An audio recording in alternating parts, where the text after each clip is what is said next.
We're looking at bad news on both coasts. Really. On both coasts. We are very busy in the weather office. We're definitely looking at here is a lot of warmth into the south, but you can see some of the cooler temperatures where you're seeing that we're starting to transition here over to snow. And with that low is going to be sliding all up the coastline. Now, what you want to have is two ingredients here. One is the moisture all coming off of the ocean. That's just one side of the story. To get that bullseye of the maximum amount of snow, you're also going to need all that cold air to intersect it. So where the two come together at the same time, that's where you're looking at the bullseye. And that's going to be one of the reasons Raleigh is not going to see the high totals we were looking at yesterday, but rather farther to the north, so right around Norfolk, looking for those stronger totals. Now we're going to watch that go up the coastline, and notice the low now expected to be closer towards places along the Cape. So there they're going to have blizzard warnings in effect. In fact, they could be seeing 1.5 feet of snow in the region today. Look at these totals. Norfolk about 6 to 12 inches. Meanwhile, up to the north, we're looking at, yes, those blizzard conditions with very heavy amounts of snow and windy conditions on top of it. And that's just one coast. We're going to do the next one in just a few minutes. All right, we'll come back to you in just a few moments for that national forecast. Thank you. Let's bring in Indra again with a check of the national forecast. Indra. Yeah, I want to get right to it because we're going to start off in that big storm here on the west coast. Look at all these two pinwheels bringing all this moisture here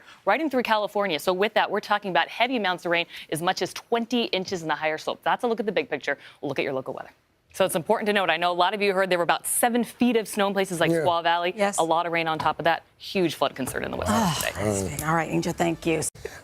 Indra Petersons is back with a look at the forecast. I can't believe how much is going on. So we've talked a lot about snow and rain, but there's a whole nother big story out there, and that's going to be the ice, and that's especially in the Pacific Northwest. So keep in mind there's two systems out there. First one is colder. The second one that comes in tonight is warmer. So as you're transitioning from one to the second, you're going to be talking about a huge threat for icing in the area. So with that, anywhere from as much as 1/2 inch around Portland. I have to put this in perspective because 1/4 inch of icing, that weighs 500 pounds. It can take down power lines. They're talking about anywhere as much as 1/4 inch, if not more, once you talk about going in towards the Columbia Gorge. This is going to be potential for a huge ice storm as we go through these overnight hours. Second story, we know it is cold. Look at this winter blast.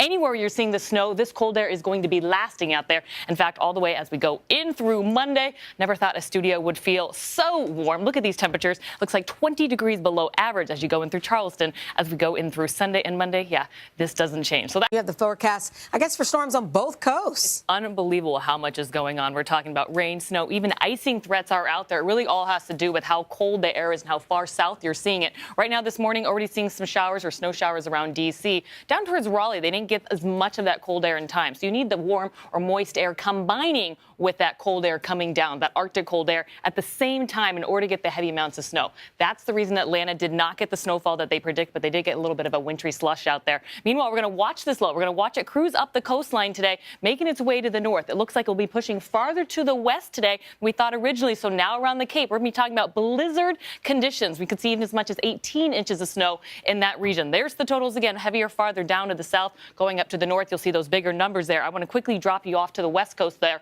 Another story. Look at all that atmospheric moisture, two pinwheels really pooling all of that water into the region. So with that, we had a lot of snow just a few days ago. Some places like Squaw Valley saw 7 feet of snow. People are thinking that's great, but when you add as much as 20 inches of rain on top of that, that is not good news. Huge flood threats out there. Okay, Indra, thank you.